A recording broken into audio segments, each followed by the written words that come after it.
more people join us on the call. Now, yeah. So we if we can go through introduction of one or two more people that are now on the call. We have say our facilitators around today, but definitely I'm holding down their introduction to much later in the session so that we can have that done much more appropriately and we can get to know them much better. And yeah, Mubarak, you can go ahead and introduce yourself. That can also so that we can continue onwards from there. Your name, what you do at the moment, and where you are originally from in Nigeria. I mean, everybody is originally from Nigeria, so I guess Farouk, I maybe we assume. can add so your name, what you do, where you're from, and whether or not you've had any interaction with the case method, like in the course of your work or school. Okay, yes, good, good. Okay. Back, are you able to introduce? Okay, if not, we can have we have Sister Adeola Adelo. Did I pronounce that right? You can also introduce yourself while we wait for Mubarak's done, or any other person as well that's ready.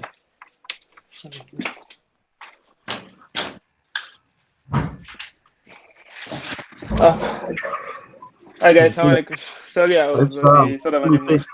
see the face of a married man.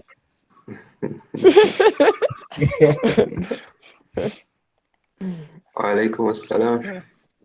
So you can introduce yourself by your name, but for you, we can have the category of newly We don't married need that. or We don't need that. with It's never. not relevant. It's not relevant to the case study method. Okay, okay, okay. So you can introduce yourself by your name, what you do, where you're from, and as well your interaction, any previous interaction you've had with the case study method, whether in school, at work, or any situation. Okay, my name is Mubarak Babs Lawal. I call myself a data analyst at the moment. I am from Nigeria, I'm from Kwara State, and I lived in Lagos all my life anyway. But okay, so what's the other thing? Yeah, Interaction case with the study case study method. method. Yeah. No, I've not had any previous interaction with the case study method, except that I'm part of the case study team. So I've read a little bit about it here and there, tried to watch some videos online, but that's about it. I've not maybe dipped my hand into the dirty to do the dirty work basically. Okay. So Thanks for sharing, we Mubarak. yeah, thank you. We've not had a sister introduce us. Let me see. Do we have just to make sure? And we only have one person on the one sister. I assume on the call. I think she's not able to. Aside from our facilitators, obviously, I think she's not able to introduce herself here. So I think what we can do, we're now 11 minutes behind. I'm just trying to see if we can have our grand mentor also join us. Then that can give us a much compelling Hey, segment to Assalamu alaikum, start. assalamu alaikum to everyone. Wa Um, alaikum Alaikum assalam. salam wa Awesome. rahmatullahi wa barakatuh. Money speaking through the lens of Ahmad. Yeah, so how have you guys been doing? Sorry, I was on a meeting, so I just finished that. I would reach out to Alajigiwa now. He's currently in trans. He's currently in trans. I'll reach out to him now and tell him to join the call as soon as Yeah. possible.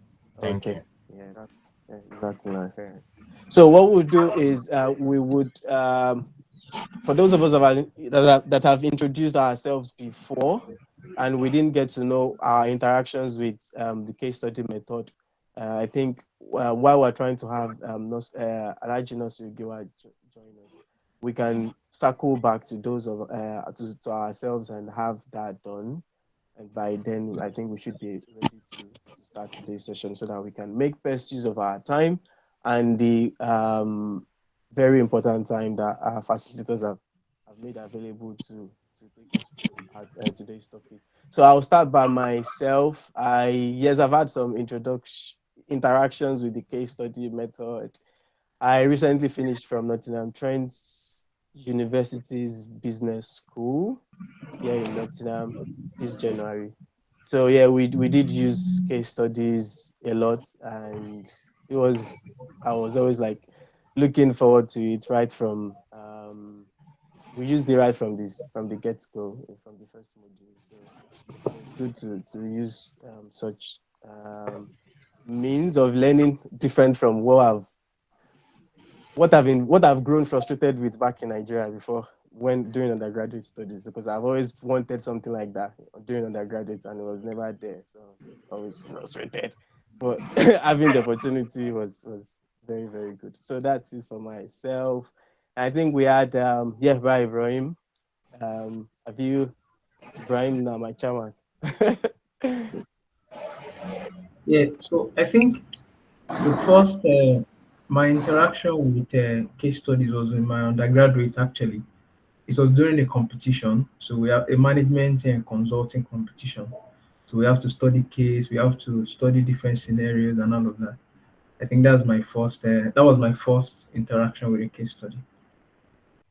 But since then, I don't think I have, except the one for work and all of that, the practicality of the case itself. That's not a case. That's a live engagement. That's on the spot. That one has real implications for people's lives and like Exactly. income and all. Okay. I think we can also try on the group chat to try to drive more people and remind them to the call. And I think we had after your introduction, we had Pa Mustafa. Yeah, Pa Mustafa, do you want to share with us if you've had interactions with case study method? Okay, thank you very much. Assalamu alaikum, everyone. Well, no, I just look forward to learning. I'm a newbie, I would say. Thanks for sharing, Mustafa. Hopefully, this is rudimentary enough, like very, very introductory level. As anyone who has interacted with this knows, the case study is very well, I mean, in the classroom setting, you say student-led, or outside the classroom, you say self-driven.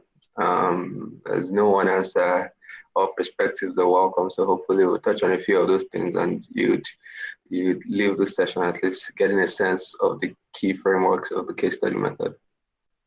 Right.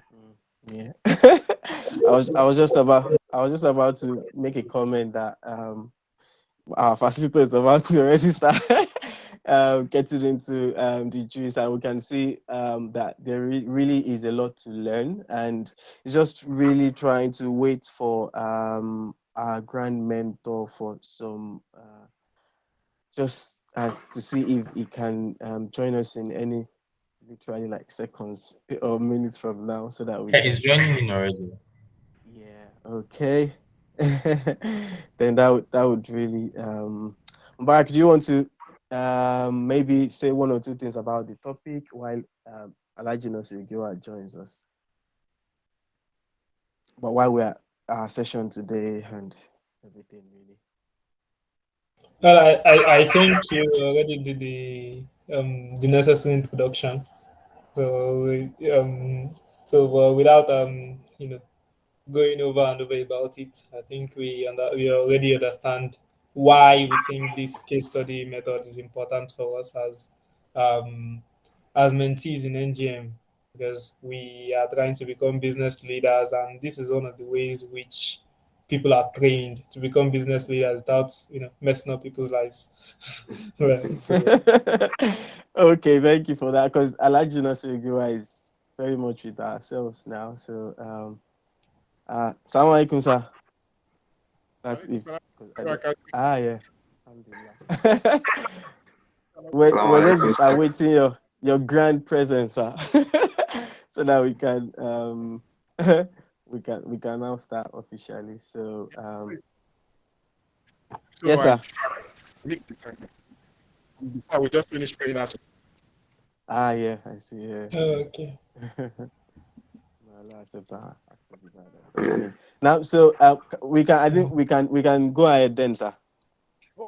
Oh yes, please. My most sincere Yeah. apologies. Oh, yeah. That's so. I would hand over my mic to my chairman, by Ibrahim Lasisi, to just do a formal introduction and opening, and then from there, I and Mubarak can then go on to introduce our facilitators. Yeah, so I think thank you very much, Brother Farouk. Right.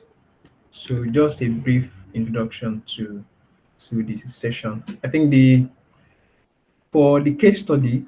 So I think the first day that Daddy called me and said I will be leading the team. I was like, what's case study? What's it all about? You understand?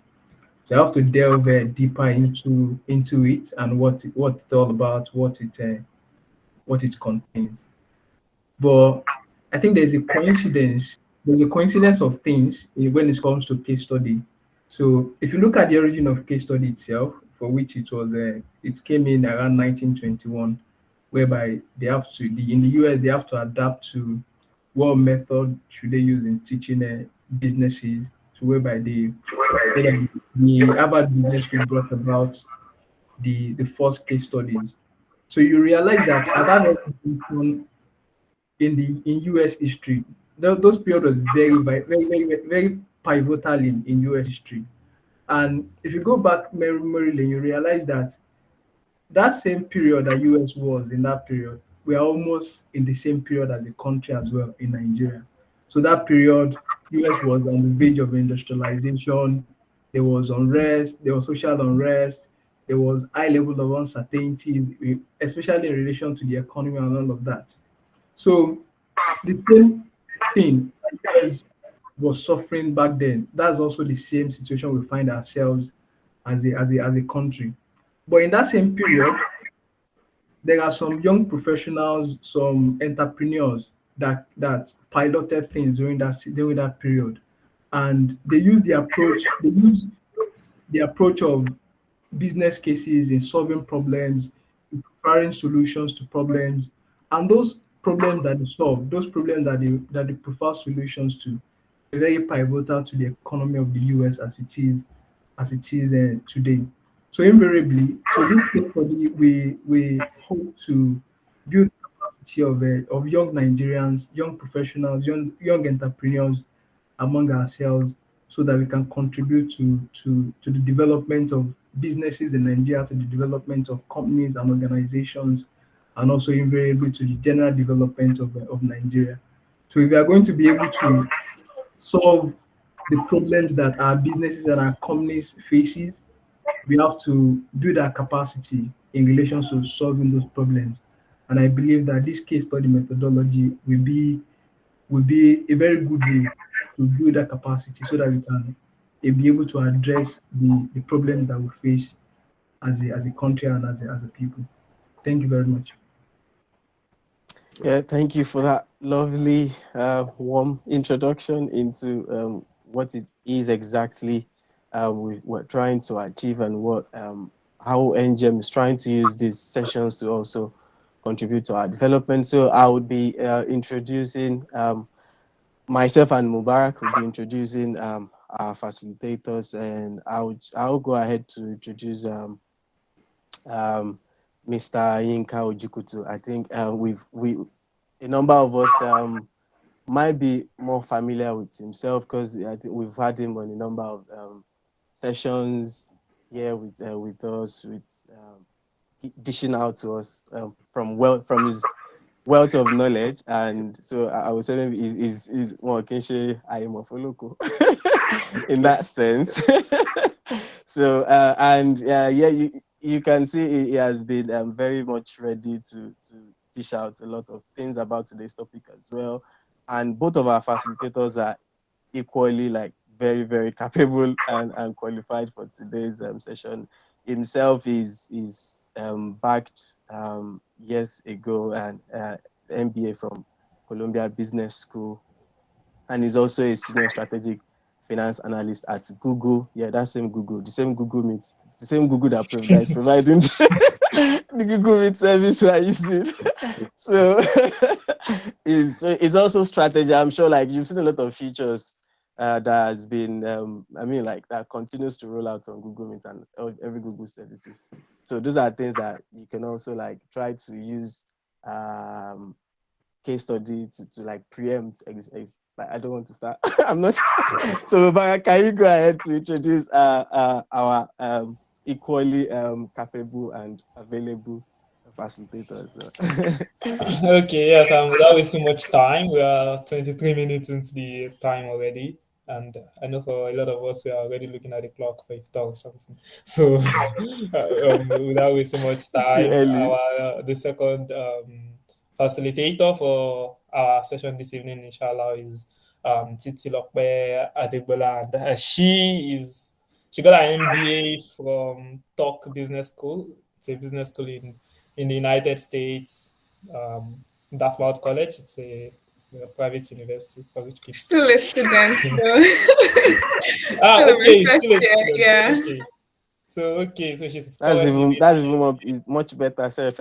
yes. I mean the knowledge is still fresh, and from our job as a manager at EY, I mean that's like a killer combination for someone that wants to handle this kind of session to tell us both from the real world experience and from actually handling the case study method. I mean, she can definitely speak to the relevance of this in her daily job. So without wasting much more time, let's get to the meat of So the yeah, program. so we'll have the way we have it. So we'll have Mr. Yinka give us for the next minutes, and we'll then have Ms. Titilope as well.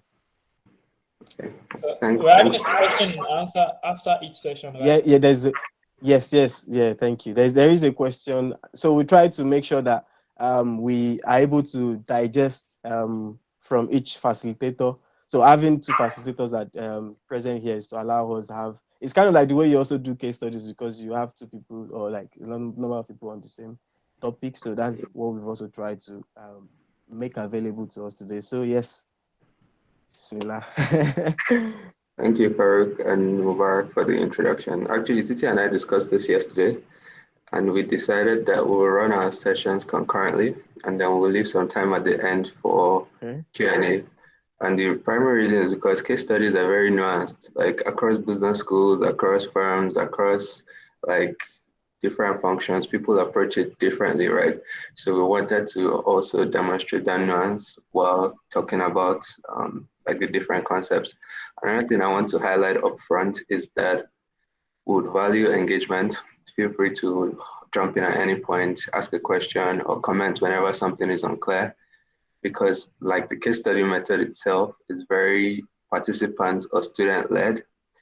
Like I remember, for example, the very first interaction I had with case study was fresh out of Unilag.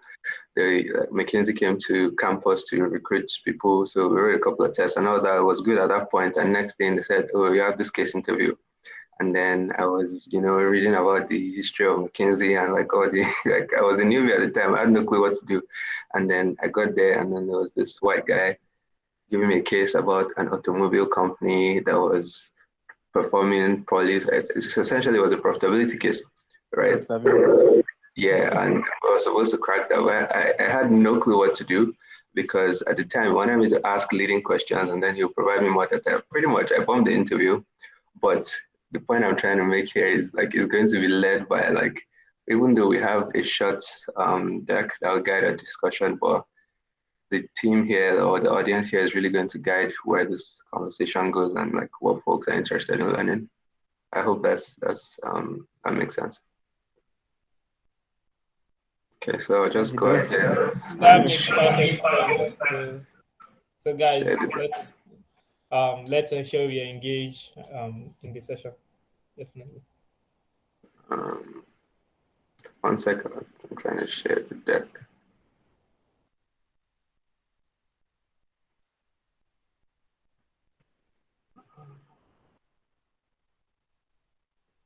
So do you see my screen? Yes, we can. Okay. So like Ibrahim said, The case study method was pioneered pretty much at Harvard Business School in the 1920s. And well, it wasn't necessarily Harvard Business School. It first started as a method in the Harvard Law School, where there was a particular law professor that discovered that using simulations of real world cases to teach law concepts was a lot more useful than theory. And since then, since like it started at Harvard Business School in the 1920s, a lot of other schools have accepted it. So Titi and I have friends across, I don't know, Harvard, Wharton, Stanford, everybody pretty much. If you go to almost any business school and you said to yourself, Farouk, engages with the case method as a primary way of learning business concepts. And I think for me, the critical thing about the case method is if you learn concepts, for example, take economies of scale. So a professor tells you that, oh, you know, if you have a business that has a fixed cost, like, so if you're a tailor, for example, you buy a sewing machine for $2,000 and then you sell shirts for $10 and each shirt uses material of $5 and all of that, and tells you that, oh, the more shirts you make, the more like your total cost of production comes down because your fixed cost gets spread over larger units. It's easy to learn things like that in isolation. But when you start to think about all the other elements that go into such decisions, for example, oh, so you're trying to make a lot more things. What happens to employee morale? What happens to work-life balance? What happens to your ability to focus on other different aspects of the business? Are your costs truly fixed? Because I mean, by the time you start to make, I don't know, 2,000 shirts, would that one machine still be enough? Will you eventually have to buy 2, buy 3, buy 4? By the time you buy 4, what happens when there's a lull in demand and then you have a lot of excess capacity? What do you do? So for me, the thing that really came out of this case study method is it helps you learn key business concepts in the context of a real world business that shows you what the key trade-offs are, right? So for every decision you make in finance, you know, there's a trade-off in marketing, there's a trade-off in operations, there's a trade-off in sales. And I think more generally, this helps you to grow into a well-rounded manager. Like I have on the slides here, the case study is simply defined as participatory discussion-based way of learning, where like you're provided with a simulation of a real-world business problem, and then you're expected to apply either the concepts you know already from experience, the new concepts you've been taught, or ideas that are shared by like your participants or other classmates in solving real-world problems, right? So essentially, the way I like to put it is, rather business cases or the case method shows rather than tell, right? So whereas in many instances, when you use the lecture-based method or other methods, the professor interprets the material and then disseminates knowledge to the students. Whereas in the case method, there's no intermediary between the material and the students. The students dive in and they do their thing and they learn, they make mistakes along the way, and then they come up with what they think is the best solution to the problem at hand. Now, in each case, right, there's usually a protagonist, and the protagonist is the person in whose seat the participant will be sitting. It can be in a profitability case, it could be the CEO of the company, it could be the CFO, it could be the chairman of the board, it could be an investor, it could be an entrepreneur, you could be a finance manager, it could be a functional leader, it could be all these different things, right? But depending on the subject at hand or the concept that's being taught, the protagonist can vary from function to function or like perspective to perspective. I've had different cases where you've been an investor and then you're provided material about this is the trend of the industry, this is the track record of the company, this is type of team at hand, will you invest? And then there are cases where I've been in the shoes of the entrepreneur, where you have different financing options. You can take debt, you can take equity, you can finance from your own internal cash flows. You can decide to start this new business line or not start it, where you take the protagonist in this case would be the entrepreneur or the business leader, right? And this has implications for how each case is solved, right? Now, as opposed to, and I don't know if anybody during the introduction mentioned that they were an engineer, but as opposed to other things in like accounting and finance or science, they usually have one answer, right? The square root of 49 is always 7, right? Like the answers are always the same. Or accounting where like you need certain entries for your accounts to balance. The case study method is radically different from that, in the sense that when people are provided with a case, almost every time people come out with different solutions to solve the case. So we're not trying to reach consensus here. We're just trying to learn from the diverse perspectives of all the different people in the room and to get a sense of some of the issues that we need to consider, assuming this were a real business problem, right? For example, something that easily comes to mind was my first case at Coloumbia. It was a case about a company that was in the machine spare parts industry. And it was so like this guy started, he inherited the company from his father-in-law, small machine parts company, and then he acquired 3 other companies, put it all together. So it was a thriving company. And one thing that they did very well was to make sure that they provided quality orders to their customers on time and like in good quality and everything, minimal margin of error. Now, he had this friend that he went to, I think it was university with at the time. And this friend was an awesome salesperson and he hired the friend. So the friend joined the team and and the company was doing well. But one thing was that the friend was an excellent salesperson, like revenues were going up, doubling and tripling in a short time, hitting all their targets. But we realized that every time this salesperson has a very important order, the person will march to the factory and make sure that the engineers in the factory deal with the urgent order immediately. And of course, every time this would throw off the production schedule, because if they had all this, like this whole production schedule, the backlog, and then somebody comes and like, oh, I have this urgent order for this important customer and everything. They'll do the order, the guy will meet the customer's request, customer will be happy. But the engineering team was always sad about this. And then all the other different customers that are routine customers, maybe their orders are not so big, but those ones will be upset. So the guy had this dilemma where do I fire this my superstar salesperson, right? Do I interfere and be like, look, you can't be interfering with our production schedules. You can't be going to the factory. You have to follow due process. You have to do this. You have to do that. Or do I let them continue what they're doing? We'll continue hitting our numbers, but pretty much everybody else, especially the engineers who are a critical part of our production efforts, would be upset. And then the engineering leaders may start to resign. So you can see very easily where if someone had looked at these two things from a siloed perspective, if you had looked at it from the sales perspective, you'd be like, you're a salesperson, revenues are going up, we're tripling our numbers, what's the problem about that? And then if you had looked at it from an engineering perspective, you'd have been like, okay, it makes no sense that somebody comes and then tramples on our production schedule just because they're trying to please a customer. That makes no sense. However, if you take these two things together, you start to see that there's a give or take. There's always a trade-off with business decisions. It's never black or white, right? And that's one of the beautiful things about the case study method.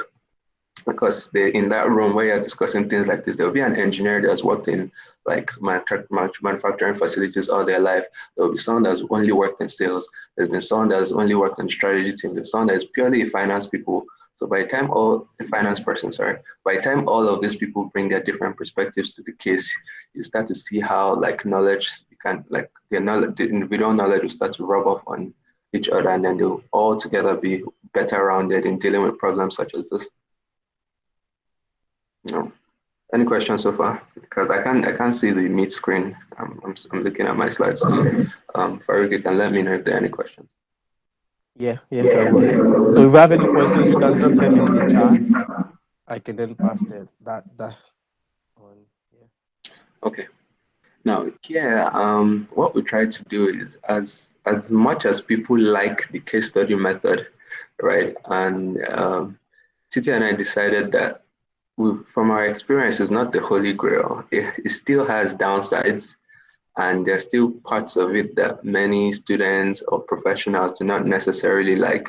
So we thought to show, even though, by and large, it's proved very useful over time, but there's still limitations to the use of the case method, right? So we thought to show some of those things, like in setting the stage for this, right? Or in setting the stage for some of the questions you might have, such that you can start to see based on your personality, the kind of work you like to do, how do you think you interact with the case method?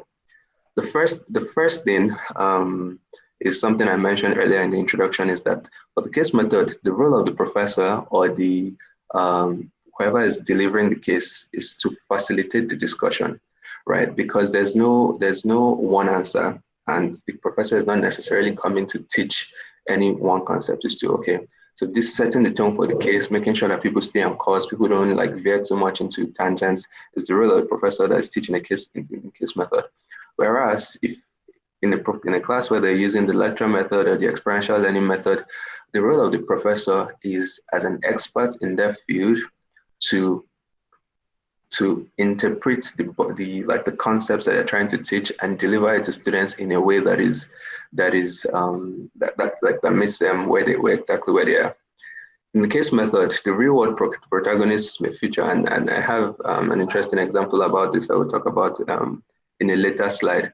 But I mean, in my experience, I've had a case where like you come to class, you're given the case, you read it, and then while you're analyzing it, the actual person who went through that business situation is there with you in class, and the person is able to provide context where, okay, eventually, oh, this is what we did, this is how it turned out, these are some of the risks that we didn't envisage, and like, was this a good decision, was this a bad decision, if I could go back in time, how would I have dealt with it? And it's really very useful because then you have the benefit of hindsight and you're able to see the actual implications of the recommendations you made. Whereas in the non-case method is largely revolving around a discussion of concepts. Oh, what is time value of money? You discuss what's time value of money. What's economics of money? You discuss what is marginal propensity to spend. You discuss all of these different concepts. But then when it comes to applying the concepts to real world problems, many times there's that disconnect with the lecture method where you understand what this thing means theoretically, but are you able to apply? Do you know when it's useful? Because like they say this, like to a hammer, every problem looks like a nail. Are you applying the concepts to the right situations, or are you misusing the concepts? Another important distinction is that in the case method, sometimes incremental data is released in steps. And I gave you the example of my first case at McKinsey, where essentially what the interviewer wanted me to do was, to say, like, you gave me data, this is the chart, this is how revenue has trended, this is how costs have trended. And then you're supposed to say, okay, in a profitability case, the problem is either revenue is shrinking or costs are increasing, right? Because profit is revenue minus cost. So for profit to be reducing, either revenue is reducing or cost is increasing, right? And then he wanted me to have been able to figure that out from the data he gave me. And I would have been like, I think the problem is with the costs. And then within costs, there are two main buckets. There are fixed costs and there are variable costs. Can I see what the company's fixed costs and variable costs are like? And then at that point, he'd have then said, okay, take exhibits, blah, blah, blah. You see a breakdown of the company's fixed costs and variable costs. And like that way, if I looked at the fixed cost and I saw that, there was not any major shift, then the problem would have been in the variable cost. And then I've said, okay, can I see what your variable cost, what's your direct material, your direct labor, all of those things, right? But like as we continue to go on, you give me more and more data until we reach what we both believe is a reasonable conclusion, right? And many times that's how cases are structured. You get information, you get some exhibits, you analyze those new exhibits, you ask some questions, you get new information, analyze them, and so on and so forth. However, in the lecture-based method, you get all the data up front. Right? This is what we're teaching, these are the examples, these are the exercises, these are the take-home like things to do on your own study. You can do it all at once before class, you can do it during class, you can do it after class. So there's no that incremental learning where your understanding of concepts is checked at every point. And I think it's one of the strong, one of the good advantages of the case method. A fourth thing, this is actually a disadvantage of the case method, is it requires active participation and advanced prep. So for example, in my experience, I think, and Titi, you can correct me if I'm wrong, I think each MBA student does like 500 cases, thereabouts. I think it's the number, 500 cases in your 2 years. So you have like 8 cases every week. And every week for 8 cases of like maybe 10 to 15 pages per case. So there's a lot of reading before class. And so and one of the things about the case method is whenever it's a class that is case-based, professor comes to class and just cold calls. And the person is like, oh, Ibrahim, can you tell me your perspective on how this protagonist should have solved this issue? Or what were some of the considerations in reaching your recommendation? So you always have to be prepared in a case class. Whereas in a lecture-based class, you don't have to, you're like, oh, there's this concept they want to teach. I don't know it. I've never engaged with it. I'll just show up and assimilate whatever I'm being taught. I don't need to spend hours and hours reading pages and pages of like different materials. I can take what I'm getting real time and then continue and assimilate it and apply it. Another disadvantage, and to this point, is that when everybody in a class has read a case, so think about a typical business school class that has like 60, I don't know, 70 to 60 to 70 students, right? All of them have read the case, especially popular cases like a case on Pepsi or a case on Disney. In my time, I had a case on Jumia. So different companies, especially companies that people engage with on a day-to-day basis, right? Everybody has a perspective and wants to say something. Right, so you find that sometimes the downside is people then start to compete for airtime, where because in many classes that are case-based, your participation in class is about 50% of your grade. Right, in business schools, that's I have my reservations about that, but it is what it is, right? So people have to start to compete, like, oh, who gets to speak, who does not speak, everybody like really putting their hand up trying to say something, right? Is one of the slight disadvantages of the case method.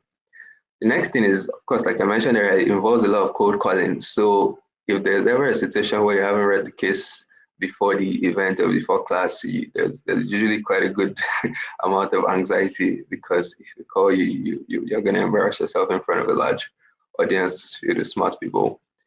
Then the next thing, which is an important point, is that the case method is usually based on student-led learning, right? So typically in a setting where the case method is being used, you have people that have some work experience, or many business schools, the average or the median years of work experience is usually like 5 years. So people have interacted with problems in different capacities. So someone is a product manager, someone is a deal advisor, someone is a marketing person, someone is an operations person, someone is an engineer, right? So all of these people try to opine on cases, right? And what you find is that someone has read the material for 20 minutes before class, and they are providing their perspective on the material. It may not be as deep or as compelling or pretty much as accurate as a professor that spends their whole life researching a subject and is telling you what to do or what not to do or how to think about things. So that's one of the risks. Sometimes you're learning from students that may not know a lot better than each other, as opposed to listening to an experienced professor who knows a lot about the subject and is an authority on what's being discussed.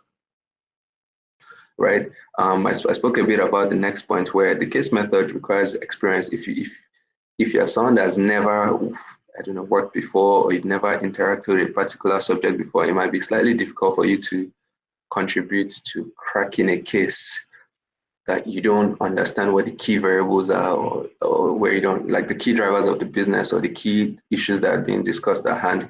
Is very useful if you've had some prior experience, not necessarily as the primary pen holder in that case, but like just understanding, okay, these are the parameters within which I'll work. These are the key elements I need to consider in cracking this case, right? It's very useful to be able to contribute meaningfully to the case.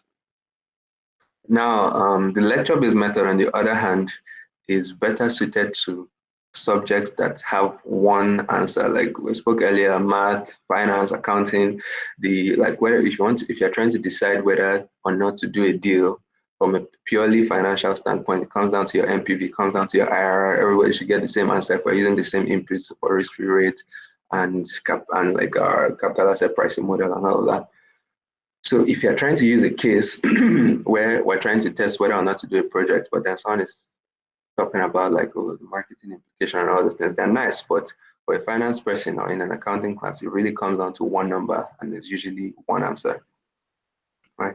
The final point I wanted to highlight in setting the tone for this case study framework, or making a case for the case study, is there's usually, you might come out of a class having done the case study for an hour or two, and you wouldn't be sure what exactly the takeaways are. So if I'm faced with this exact same business situation, now I've heard all these different perspectives, like what am I actually supposed to do?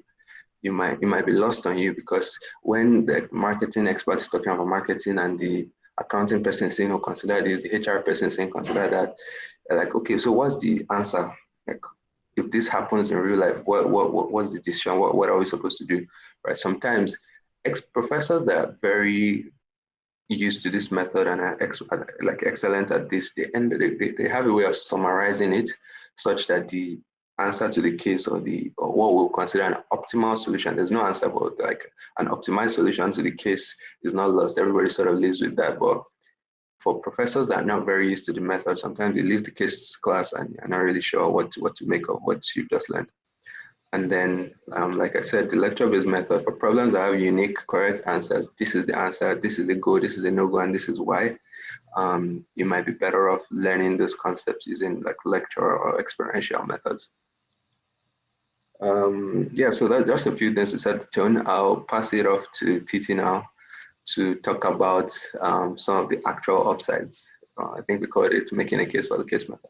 Yeah, and thank you, Yinka. And to Yinka's last point on leaving a case class being confused, even more confused than you enter the class, it happens so many times because you would have heard multiple perspectives from different people in the class, and you're just like, so, like, what's the key point? Like, what's the key messages? Or how should I think about this problem if I'm faced with it again? So there are times you would have professors that would have like summaries, or like for courses where they are trying to teach frameworks, I would say you would have like key solutions or what to apply in similar context or other context. They'll give you those options as like a wrap-up message when you're leaving the class. So you have something to take away from the class. But there are some courses where like everybody just keeps discussing till the very last minute, and then you just have like key highlights and you have multiple solutions going over your head. So yeah, it could be quite like dicey, and you don't really have a solution even at the end of that class. You just understand the business and what they did. And like for some of these businesses, it's very interesting that you still see what they did in reality online. Like the professor can even ask you, like, just go online, go and study what they did. You see like what happened to the business, or if they like sold the business, if it's an M&A case, or what happened to the new markets. Like maybe they were trying to enter a new market. What happened in new markets? What was the results? So there are things like that. That will be the key messages from the class. Then going into like why cases could be like a good learning experience, especially in graduate schools where most people have worked for some years before coming into the program. So you're coming with various experiences and you're coming to like build on those experiences, not necessarily to learn concept from the scratch. And yeah, like I would say it helps you like on cases. If you have a case like a 15 to like 20 pages cases on average, and what it really helps you to do is like it helps you to first of all like understand the company or the problem you have at hand, because you have enough time. Like this week, today is Sunday, and I have I have 3 classes tomorrow, and I have 3 cases I need to read for tomorrow. As you can say, like you'd have like 500 cases over the 2 years business school program. That is very true. I was thinking about like this week I have 3 classes, Monday, Tuesday, 1 on Thursday, and Wednesday and Thursday, and I have like 6 cases to read this week. So it helps you prepare, like you know what you're expecting in a class. You actually know what you're going to learn in that class. Like from reading the case, and you have for each case, I would share a link after some of the slides for you to see a sample case. So you have questions, and those would guide you in like understanding what you're expecting to learn in class. So you're not walking into the class not knowing what you're coming to learn. You know what to expect. You know what problem you're trying to like solve for the business, and you know what sector, what industry you'll be like diving into in that class. And then cases would have like they would have context on the industries, they will have context on the company, and you can easily like read, and it forces you to prepare because you don't want to be called in class, because as Yinka mentioned, there will be cold calling for you to like the first person really takes what happened in this business, and you're just sitting there going through the case, like going through the key elements or key features of the case. So you don't want to be that person in class that will be cold and you will not have anything to say. So it forces you to like actually prepare for your class. And then like the next point is on having that like you have a resource that helps you to like identify on the important part of a business of the decision making process. So just when you have a case, it covers different areas of the business. Like you could have the case might be teaching an economic concept, right? Maybe on pricing or maybe on profitability or a new business segment, but you would have multiple parts feeding into that case. Like there's usually like a lot of noise in the case. So it helps you to like, if you're not coming from a consulting environment, as an example, I know there are some consultancy or there's some people coming from the industry. So it helps you to identify the key important part of the business. So identify the noise, like sift away important information. There could be like 20 tables in the appendices to a case. So it helps you to identify which should I be focusing on the financials for this case, or should I be focusing on market information, or should I be focusing on, like if you're going into a behavioral class, you already know you'll be focusing on aspects on culture, on relationship between teams, between stakeholders that are making decisions. So you already know the class you're working into, you already know the course. You probably have, from the questions, you probably have some insight into what you'll be discussing in class, maybe structure for pricing or structure for profitability or structure for M&A deals. So that helps you to like pick the information that you need in your analysis and like get you like ready for that class. And the third point here, in terms of like having a view on like being the main character in that case, because you're putting yourself in the position of maybe a CEO or like a sales manager or like a production manager if you're looking at an operations case, or like you are taking the run. There are some case discussions in class where you actually sorry okay yeah, so there are some case discussions in class where you actually role play, like in addition to discussing cases, there are some, especially the behavioral courses like on leadership or on organizational management. You actually role play like maybe an executive assistant talking to someone that just lost or like an HR person talking to someone that just lost a family member or like a bereaved person, and you still need to get information out of them. Like you actually make calls in the class and your professor is asking you, oh, you like Ibrahim, like you are this person, you're the HR manager here. Oh, you like you are the operations manager. So like call this person and you do great. Like you actually role play the case, and it can be very interesting, and it helps you to actually drop some of your own sentiments and like be objective in a case discussion. And like it's very useful, because there will be elements that you wouldn't have thought about, but like actually role playing it in class and seeing the reaction from the other person would make you to like start thinking on your feet and like developing a view. And that's what typically happens like in reality when you're working in organizations and you're in like board meetings, because you want to be like a leader that will sit in those meetings. So you're learning from the class, from a safe environment. And Titi, can I chime in here, please? Sure. Okay, thanks. I wanted to just add to what Titi has excellently said. On the point on discernment, right?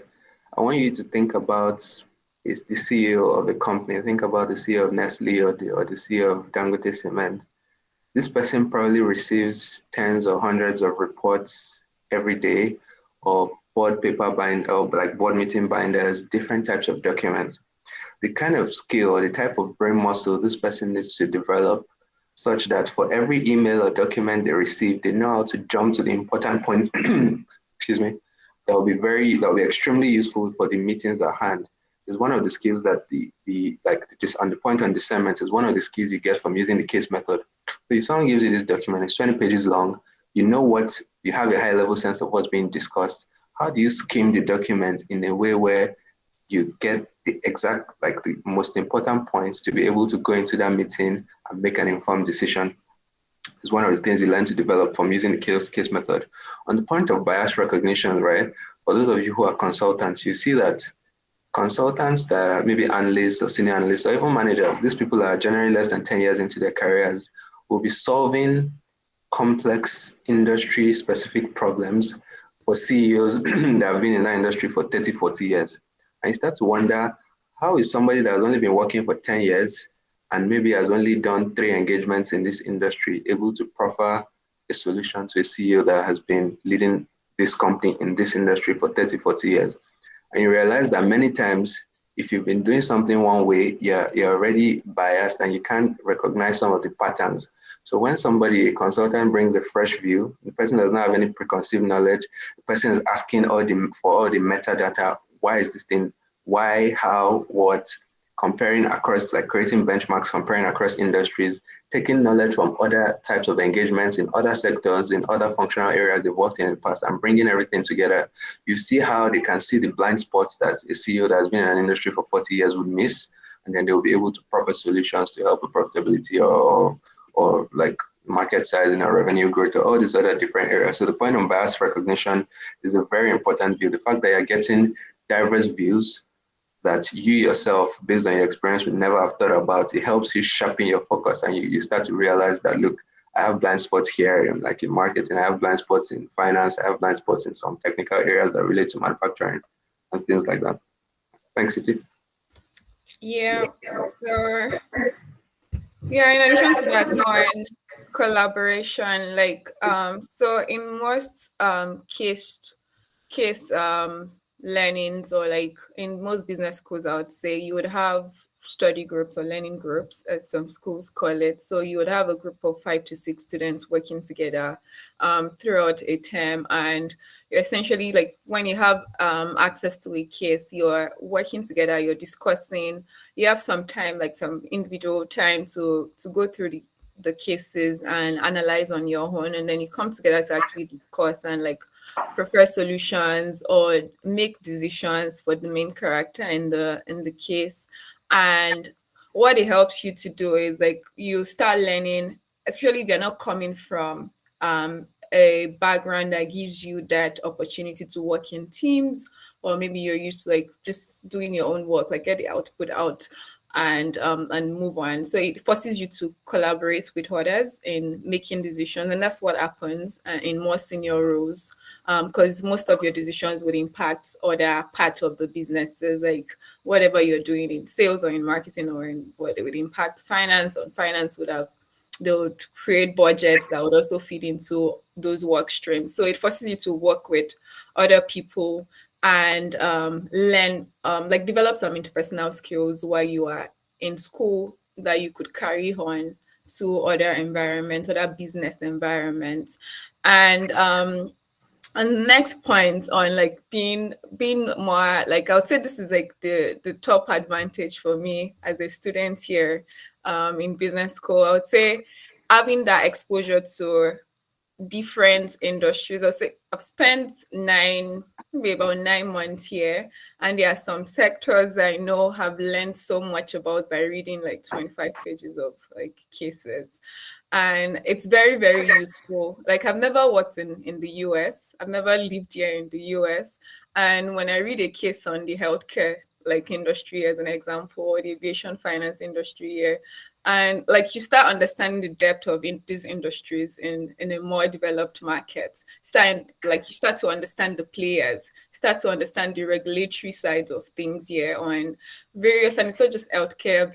Like, you start learning, for example, in my analytics class, we're applying tools to like airline pricing system, or like pricing optimization in airline, or revenue optimization in airline. I'm like, oh, this is actually interesting. Like, I didn't know this is how they actually, I just know prices increase when the dates of my flights is approaching, right?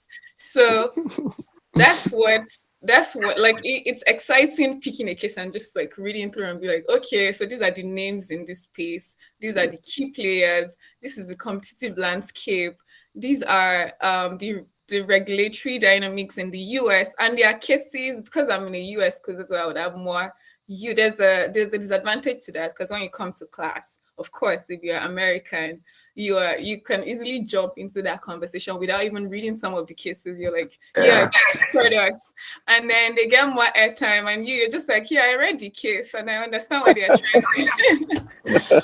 But yeah, about aviation. I also did a case on Boeing versus Airbus.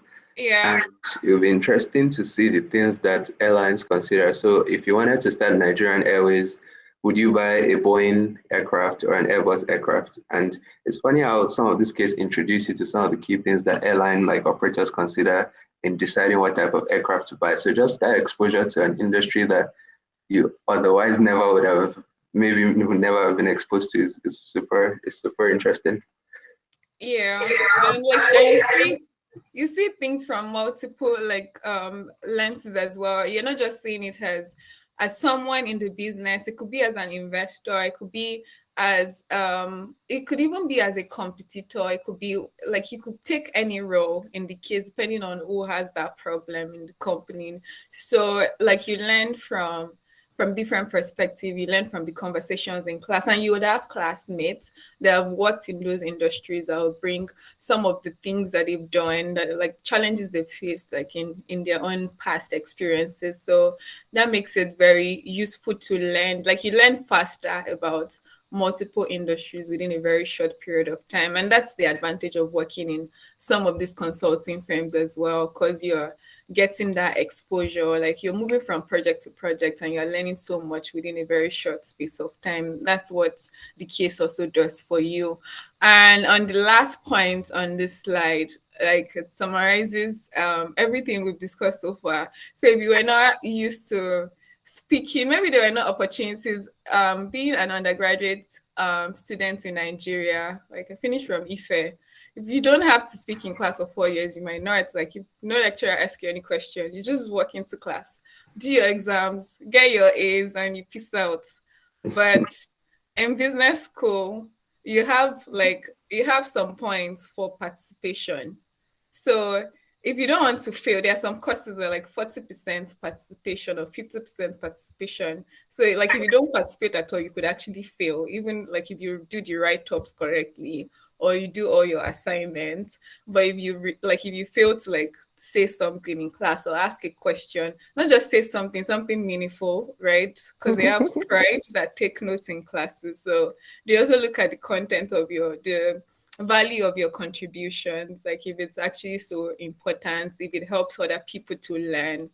And they are really just building that confidence in you to like speak, like in any room, in any meeting that you find yourself as a business leader, or even as whatever you are, like as a leader, whether you're a politician or you are in business or you are like on an NGO board, like you should contribute, you should say something meaningful to help other people. You should give your own perspective. You shouldn't be afraid to speak up. So imagine you're in a class of like 70 to 80 students from different parts of the world, and you just force yourself to read that case, to have a view before you work. You make your own notes before you walk into that class, and you're just waiting for the right point to say, oh yes, I have something to say. And so that's what cases, like they've been very helpful. It could be a very quiet person as well. And I started developing that skill in my prior role in EY, because it was outside of Nigeria, and like anywhere outside of Nigeria, I would say people want you to talk, they want you to be visible. So if you're not doing it, even if you're doing your work right, nobody gets to hear about it. You just have to say something. So that's another advantage of or reasons why professors like to like use the case method. They want you to develop like really confident, really outspoken leaders that would have views on like different topics. Then do we have any questions so far before I move on to the last slide here? We don't have a question in the chat yet. I think people are just following along for now. Cool. So we will on this I'll just be walking through. So we've talked about like benefit pros, that we've compared Kate's method to like lecture or like experiential learnings. I would just want to like walk through how you actually approach a case when you have a case. What do you do in that instance? I'll drop a link to a case. Like you don't have to read or do anything to the case. I'll just give you 5 minutes later to like go through the case and tell me what you saw in the case, whatever jumped at you. So keep the link for now. Let's keep going through the slide. So on the approach, okay, so you have I'll just walk through my own approach and everything is covered on this slide. Like tomorrow morning I have a case for 8:30 a.m. Right? It's about maybe like 15 pages case. And like what do I need to do before going into that class? Or even it could happen in work environment as well, but I would say we all know that in reality, you don't have, no manager will say this is the case or this is everything you need to know about this project. You start like, you get on the project and then you start gathering information. That's what happens in real life. Or things will just jump at you, or like, oh, markets moved this way this morning and we are changing our approach. Like things will be happening concurrently as you're working on your project. It doesn't really happen, or there's no perfect situation where you have 20 pages of the problem, solve it. Every other thing is holding, like is up to like a stop, like nothing else is happening. All of the factors are constant. So that never happens. So like most times you just have your case and you have to like read through it, like prepare. You actually have to go through the case, skim through. There will be some elements. So you need to, over time, you start like developing like your reading pace and like identifying the right information for a class. And I'll say before I read a case, what I typically do, there are questions, there are prompts. I go through the questions. So those are the key points or the key messages I'm looking for. Or if there are key problem questions there, I already know, I'm already thinking about, I'm reading through the case, I already know there are some information that would help me to like solve that problem or that will help me address that question. So you're reading intentionally and you're learning as you're reading, you're learning about the problem and you're finding the right information to help you solve those questions. So most times I would say read the questions or the prompts, whatever your faculty or your manager in a real life context is giving you. And then like if it's an engagement, you already know what you told the client you were doing your proposal. So that would be like your problem statement. And then you're looking for the information. Even when you're preparing your information request list, you would customize it to answer your question. So that's the same thing you're doing on the case. You have your problem, you already have something in mind with regards to what you're looking for. And then you start reading. And most times you'd have study groups, as we mentioned earlier, and that's where like discussion comes in. So most times you prepare individually, like you read the case, you actually prepare before going into, you don't want to also show up at your team discussion being the quiet one or being, like this person has no views. Especially being with someone, maybe like you have two Americans, you have someone from India, you have someone from Europe, and they're like, why is this African so quiet? You want to Why does represent he have a Nigeria? view? Yeah, like really, you carry your whole Want to country. on your embarrass back. Africans. You want to show that, yes, I know what I'm doing here. Like, yeah, I have things to contribute.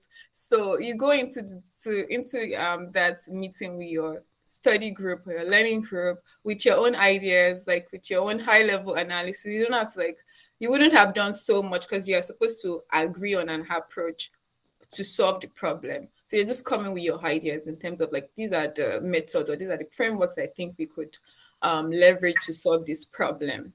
And then like as part of that, you participate, you give your own views, like you challenge people's ideas. Like it's part of the skills you learn as part of like using the case method. You have to learn, like if you're not comfortable, if an idea is not sitting right with you, you have to like learn to like challenge it. And you challenge it by giving your own like your facts, like whatever you've seen from the case that makes it like doubtful going that way. So and like those are the skill sets that you need in like in an organization or fun wherever you find yourself in terms of like being able to challenge other people's ideas or like in a logical manner. So you're not just saying things just for the sake of like giving an opinion. You actually have your own basis of reasoning and you're able to like express that. And on the last part, in terms of like relating business concepts from one area, it happens a lot in business. So I think they have meetings, faculties do meet, like they could use a case to teach different concepts. Like it's happening in one of my courses right now. There was a case we used in managerial economics in like 2 terms ago, and we are using it for corporate valuation now. And it's very interesting. I think they do meet. It's interesting when they use similar cases or similar business problems to teach multiple concepts. And like it brings that point home, like Yinka's point on learning from like other functional areas, like learning across finance or sales or marketing or like operations, learning how your own decisions actually impact.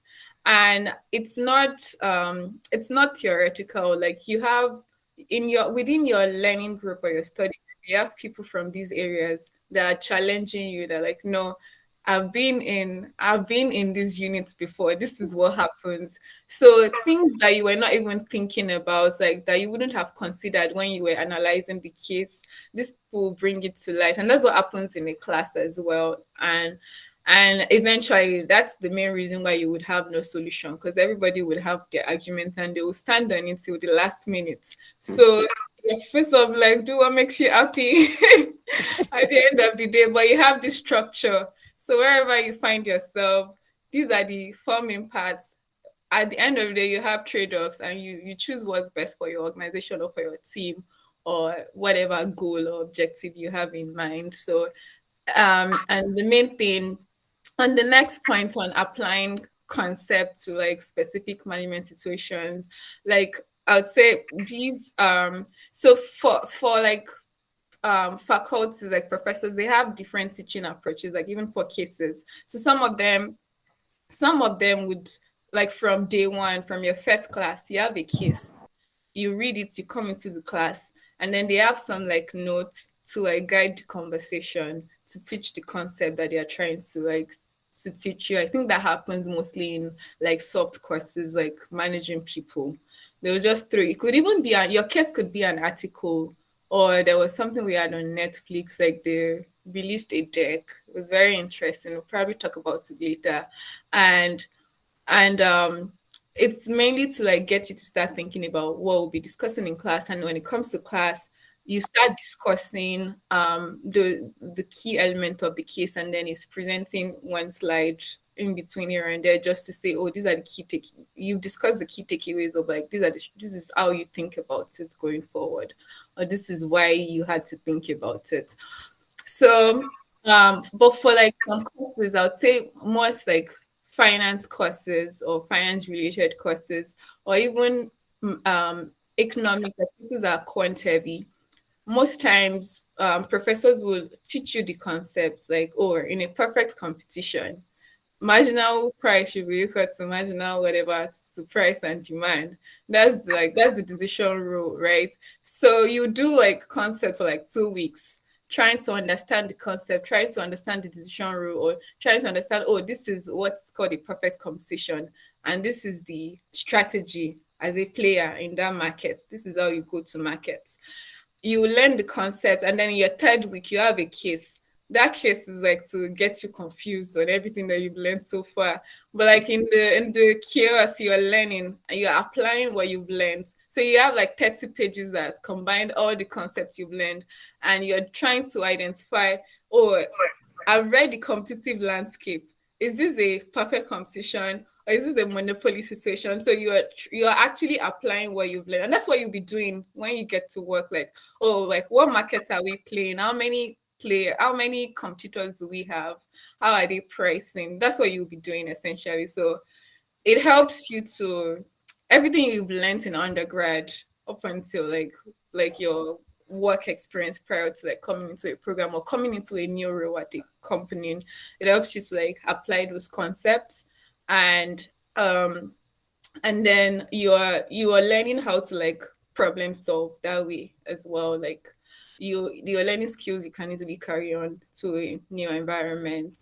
So the concept become like more, they become real to you than just reading a text on like economics didn't really make so much sense to me when I was in school. And I'm like, yeah, it's just a higher demand and whatever. But now you're actually seeing how to apply it to like price your commodities. Like, oh, this is when you increase the price. This is what you think about before increasing the price. If you increase the price in this situation, you lose all your customers and you're dead. You're out of business. So yeah, it brings everything home. And on taking notes, it is very important. If you don't have notes, except your brain is so like very sharp, you can walk into a class and maybe you have 25 pages stored somewhere in your brain. Someone like me, I like to take notes. So, and you see like different levels of notes. Like for me, I don't like, one page is okay for me to enter a class. Once I have the key discussion points, I can develop it in class. Or some people, you see some of your classmates, they usually have like 3 pages, well-typed notes on their screens. And the professor, like, they are raising their hands every minute. Like, I have something to say to that. It is very good to take notes. So it helps you to take notes. I think taking notes is actually very important, even in professional settings, like being a former consultant. You kind of like when you go into a meeting, you take notes. Like you have your meeting notes, so you don't forget anything that your client has flagged as a key consideration or something that is very important to them as a business. So it also trains you like reading cases, because you have like 25 pages. You probably need a page or two as the key things that you want to work into your discussion with your study group or into your class discussion with. So you need to learn how to like go through all of these like various data sets and making notes, develop your ideas based on the notes, and like get ready for a conversation. And the last point, sorry, on that point and taking notes, like it's so important that for anyone who is interviewing for a role in management consulting, the moment you are given a prompt, like it is expected, your interviewer expects you to say, oh, can I get a few minutes to take notes? And if you skip that point, it's almost a red flag, because the person assumes that you're not processing the information and you're just acting based on impulse. And acting on impulse is usually a red flag, especially in the consulting space, where all the recommendations are based on facts, never based on opinions or impulse. So taking, even if it's performatory, it's very important, especially in consulting settings or in interview settings. Ask for time to just take notes so you can document your ideas and you can walk through your ideas in a way that is easy for someone who's not in your brain to follow through or to follow with you. Yeah, and thanks, Yinka. The last point here is on like learning from others. Like that's the point of the case method. You're interacting with people, you're learning from them, you're building interpersonal skills, you're learning. If you are working in your if you're working in a team that was probably siloed before, like you get to open up, right? You're forced to like work in groups and like develop a collaborative like style of working with other people. So yeah, key steps, if you're to take anything away from this slide, I would say like you have to prepare, you have to make notes, you have to discuss and participate, whether in a group or in the class. And you have to like, it helps you to apply concepts. Those would be like the main advantages of a case, of using the case method. Of course, like if all of this becomes like too much, if it is not done in moderation, then it can be very, very tiring, because they're just like, they have 3 cases to read. I'm already wondering like, why do I have 3 cases to read? Like if it's too much, you spend so much time preparing for a class of like 1 hour 30 minutes. Like you spend so much time reading cases, and then like you also like you could get bored or lost in the case, especially if it's a market or industry you're not familiar with. anyway, that's the advantage. It forces you to learn about that industry, even if you like hate it, whether you like it or not. You just keep learning and keep that open mind. I know we have about 38 minutes. I think we have one more slide. We could do that in 8 minutes and then spend the last 30 minutes on Q&A. And before we move into Q&A, I dropped a link to a case. You could take like 3 minutes just to skim through the case, and then we can quickly discuss what jumped at you. What did you see in the case? Yeah, just skim through for 3 minutes. And so by 5:56. Yeah, so By by 5:56 we were done. Yeah. yeah. Okay.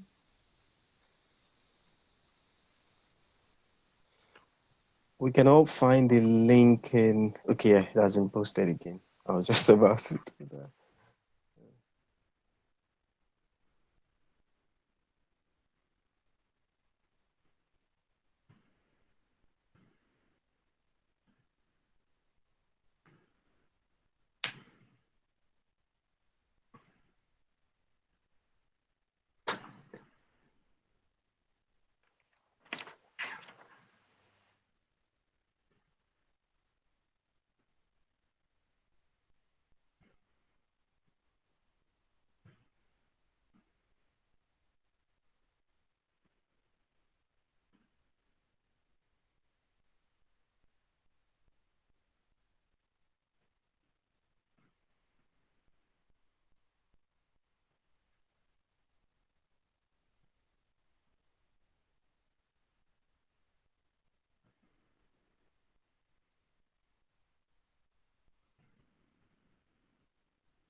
So we have about a minute left.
Yeah, it's 5:56. Do you want to give us extra time or? Okay, time up. let's come back Okay. to debrief on the case. So this is not the usual case. We should have sent it to you like yesterday, then we'll come back to like discuss. But we wanted to like go through all of these topics. So we And figured really, this is how it is. Sorry. But yeah, can we call someone now? So I think we have people raise their hands if they want to contribute. Would you prefer that style, or how do you want to Yeah, lead? that's a flexible option. But most professors wouldn't even call you. They will call somebody sitting somewhere, trying to hide somewhere. But yeah, let's make this easy because we had 3 minutes to like digest, skim through the case. So if anyone wants to like attempt like summarizing that case? Like, what No, are we the? don't have to leave the meeting, though.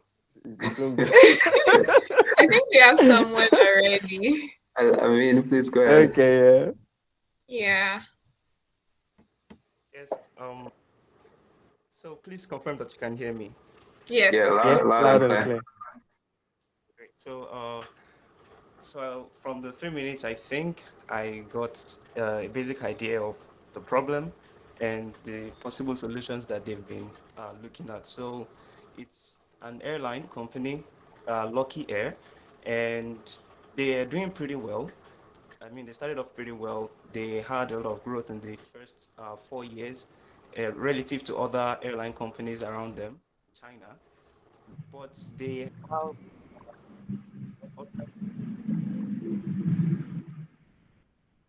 well off and okay. But they have issues that are threatening their growth. And a major part of that issue is regulation, government regulations in China, and also the fact that there are smaller airlines that are popping up with lower costs. And so it seemed like they couldn't compete again in the cost space. And government regulations are also making things really hard for them. And so looking at their cost structure, four things stood out. Um, so there was the cost of fuel, the landing fee, there was the regulation regarding leasing of aircraft. I can't remember the third one now, the last one rather, the fourth one. So I all think it of was these, taxes. yeah, taxes, exactly. Thank you very much. And the taxes. So these four aspects constituted about 70% of the costs, right? And it seemed like if they could take charge or make some modification to these costs, they can really make things work. One area that they were considering was e-service, so online services to model like US companies, US airlines like Southwest Airlines, in order to manage their cost structure and also ensure that they reach profitability. Um, so I think those were the major things that I was able to get. I also I had the structural challenges that they had regarding the fact that they're in China and there were lesser airports. So a city had roughly one airport, and you know would mean that's where the fee issue comes in, right? They're going to have to pay for the landing fee, and there aren't really many airports, and the charges are high for them. So yeah, I think I should stop here. Yeah, that's awesome. Like, you did that in 3 minutes. So imagine what you could do if you had an hour to read the case. Like, you just got 50% participation grade in one class and you're done for the term. That was a very good summary. I mean, Very, very good. touched on all the key points. Yeah, so I see somebody else on the queue. We can have one more person give their own perspective on like what they picked up from the case. And if you could, like, I think Amin already gave information on context of what the problem statement is, what direction they were looking at as a business in terms of strategy, like moving into like the low cost segment. So if you could add on to that that background, that would be very useful. I think the person who raised their hand might have dropped it. Oh, okay. I'm not sure, but if anyone else wants to contribute. Yeah, I think I noticed that too because I was trying to see if the hand was still raised. Yeah, but I think myself, like, I even felt like, I think when Miss Titilope was saying that there's some people that come into the class and they're like so prepared. And then when it started, I felt like, wow, did you read the same case? Did you have the same 3 minutes? I think that was a little bit of what you said on the. Like, frankly, what I mean, dude, it's the kind of thing that happens in class, and I think, was this person working on that computer? How do you already know all of this? And that's what really happens. And you're like, I did not, like, did we read the same case? I didn't see that. We've been hearing some numbers, and you're like, I didn't see that number. Like, where did you get that from? But yeah, so we digest information in different ways. Like the way you focused on like regulatory bits, on like the cost structures. I was excited, like I was reading the same case. I was really excited about like leveraging technology, and I focused like the bulk of my 3 minutes was into technology.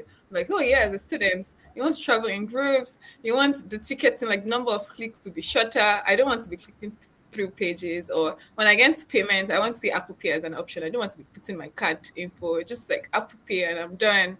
So I thought my time was, I would say like 50% of my time was really around like understanding technology and how they could leverage technology. So you would see we are excited by different things, and it really also drives our participation in class or our engagement with materials or content. But at the end of the day, you still have to force yourself to learn about other things, like other parts of businesses. And that's the point of the case method. Like, part I. Oh, sorry. Go ahead, Titi. Yeah, so I was going to wrap up. Like, if there's any information I did not digest, then I'll sit in class, like, hear from somebody else that really got into it and had some key takeaways. And that was what happened to you, Farouk. You were learning about, oh, like, cost structure. Someone looked at that. Good. Yinka, go for it. Yeah, thank you for explaining, Titi. I just wanted to add to your point on what stood out to me was them having stripped out all the other things they considered unnecessary. So, and it's a strategy that many low-cost airlines use, right? People, the reason why someone buys a plane ticket is primarily to get from point A to point B. They don't care about your in-flight entertainment. They don't care about your food. They don't care about maybe having too much leg room. Many people just want that basic function of going from one spot to the other. But then many airlines, they add like the best entertainment catalog, give you plenty leg room, give you food.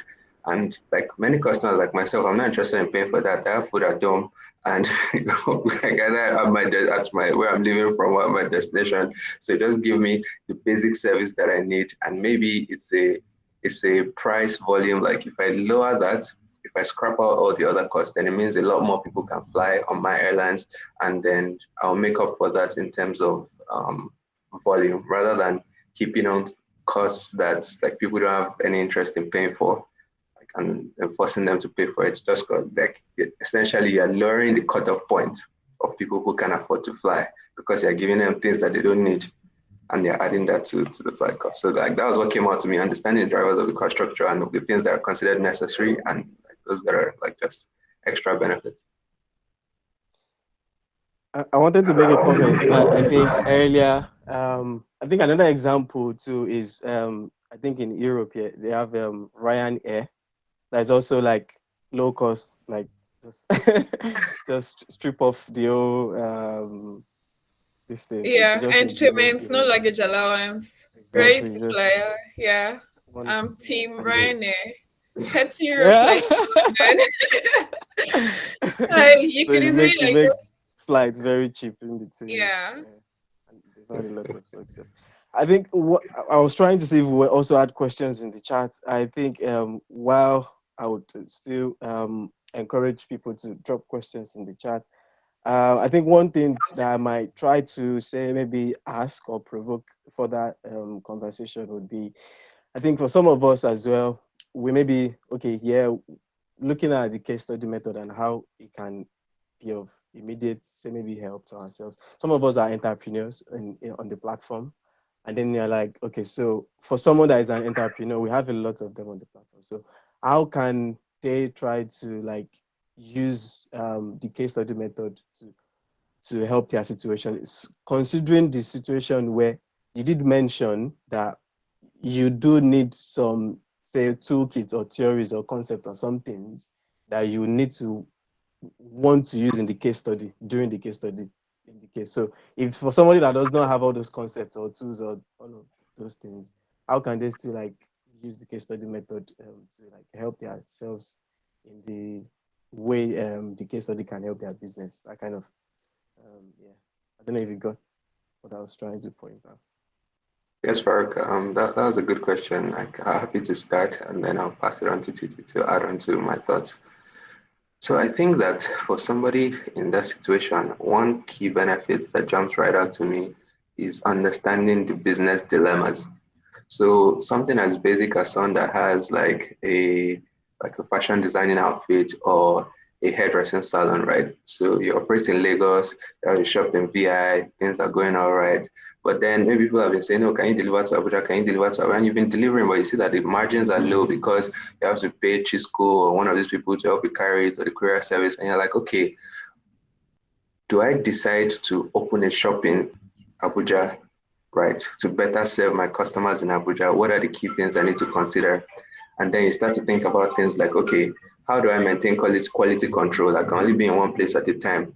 What's the competitive structure in Abuja? Are there already like hundreds of people making modest clothing in Abuja? And I can't, like, if I go into that market, my margins will be much lower. What's my cost of production? How do I get my materials there? Are there good staff to hire in Abuja? So you're starting to, based on the case method, consider all the key elements that affect your business directly and thinking about all the dilemmas, all the trade-offs you have to have. If I expand now and my demand does not reach the levels I'm projecting, it means that I'm going to essentially increase my costs and pretty much use the Lagos business to fund the Abuja business for a few years.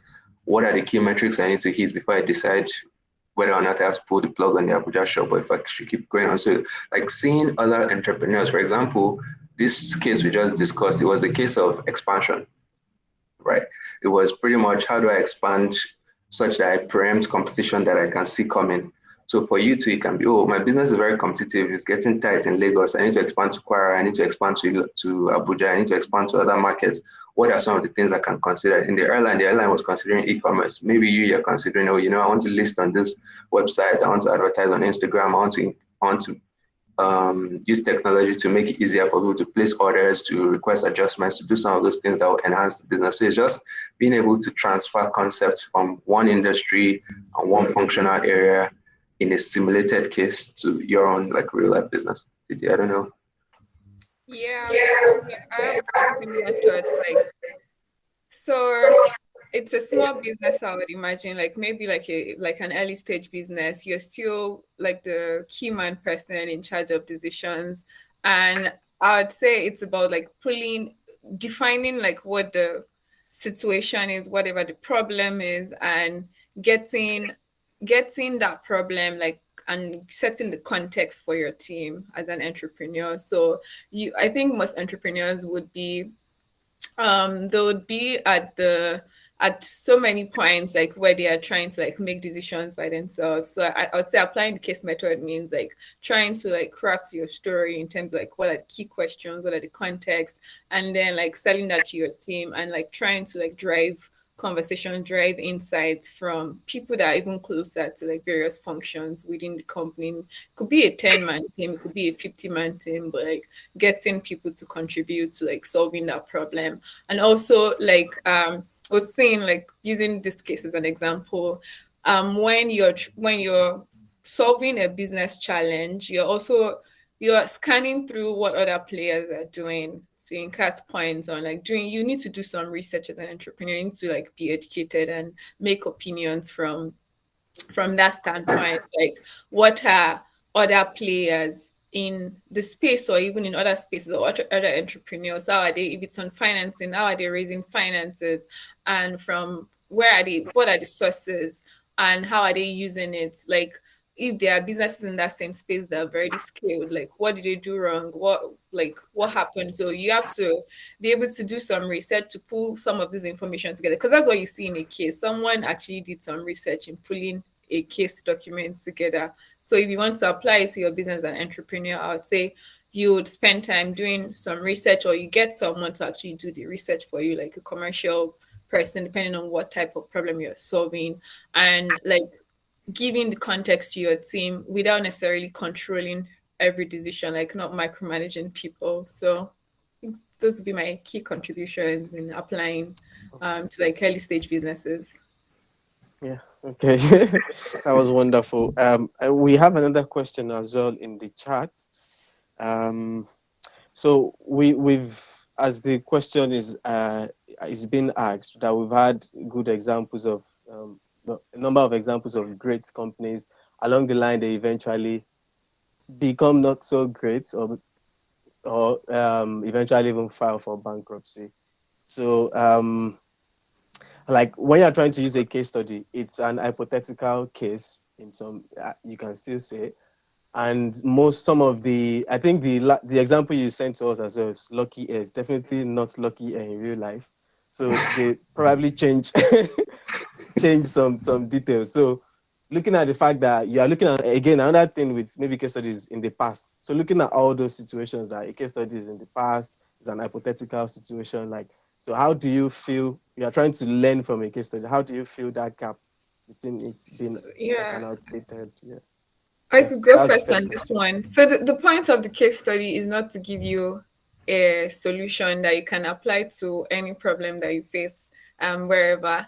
The point is for you to have like some structures or to have an approach to like thinking about solutions, like problem solving, to like gathering information, to making a judgment call, and like an approach to like putting all considerations into context when you are solving a problem. So it's to learn to develop your critical thinking skills, to have some tools in hand that like if you're faced with a problem, this is the first thing I'll do. Like if it's like I did a course last time on like digital change, right? On like business changing from traditional to like digital like driven platforms or digital driven businesses. And like most of the businesses we or the cases we looked at were actually real cases, or some of you would even find that some professors are working with some of these companies, so not all of them are actually hypothetical. Like there are some professors that will be like, yeah, I asked them the same question. Like they will actually say that, like if you're trying to ask your professor, you'll be like, I don't know why I did that. So some of them are actually real. And it is true that some cases, HBS cases, some of them are like 100 years ago, like they're so dead. Like the concepts don't even apply in this world anymore. But the key takeaway from being in that class is to have a framework, like for business decisions. Some of them are to learn it. The objectives are different, they vary. Some are to like have a framework in like when you're thinking about digitally enabled businesses or like switching, making a transition, look at the customer value. Like I have the four things in my head I can never forget. Like the four boxes are there. So I may not remember all the cases we did in class, but like if that's the only thing I picked from that class, I'm happy. Like, what's the value proposition? What are you selling to your customer? What's the service? What's the impact on operations? And there are various buckets within operations. What is the impact on financing, like performance, financial performance? How will revenue increase the volume? Like you start building from volume, price, and then various things like new products. Like there are various ways to like achieving that increase in revenue. Consider that in that bucket. And there's the marketing, like that's one topic that I've come to like accept in business, like marketing. I always like marketing is marketing, but it's actually deeper than marketing. They do a lot of work in marketing and sales. Like I've met people that have spent like 5 years in marketing. I'm like, okay, that's what you've been doing. But it's really exciting. And you start learning about how decisions impact different parts of the business. And so that is one thing, like learning framework. Another thing is applying concepts.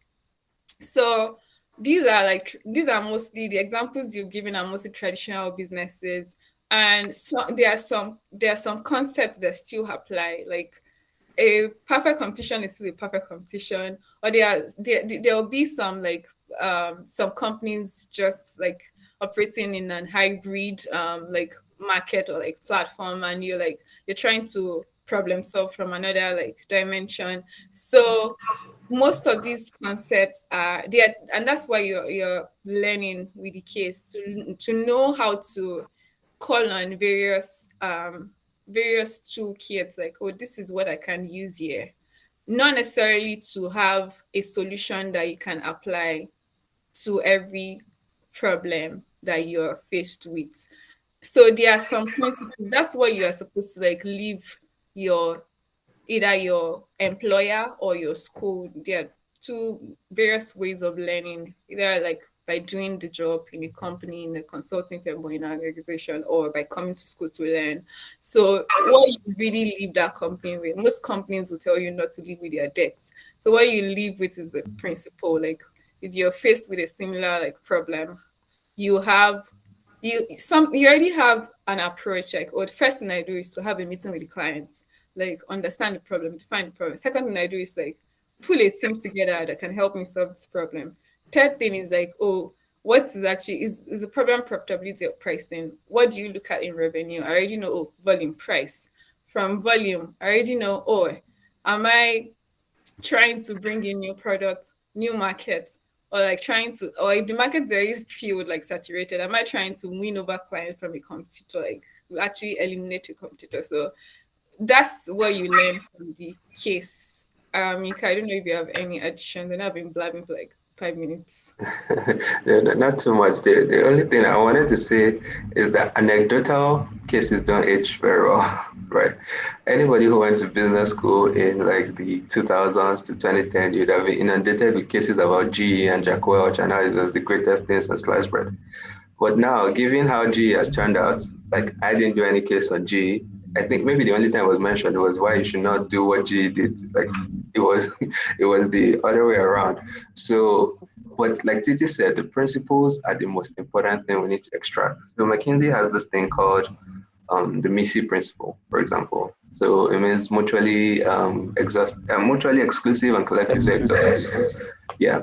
Now, till the end of time, it will still be useful because it is a meta principle. It is something that you can build frameworks. Like Titi said, if a company has issues with profitability, it can only come from two places. It can only come from cost or revenue. Now, if you investigate those buckets, if you find that the problem is in revenue, it can only come from two places. It can only come from price or volume. And if you go deeper into volume or price, it can only come from two or three places. So just that way, even in your like personal experience, you can learn the skills required to isolate a business problem and then go ahead and solve that problem using frameworks you've learned from different case studies. For deals, for example, I learned a similar framework called POCD. For every deal that you're looking at, it comes down to four things: the people, the opportunity, the context, and the deal.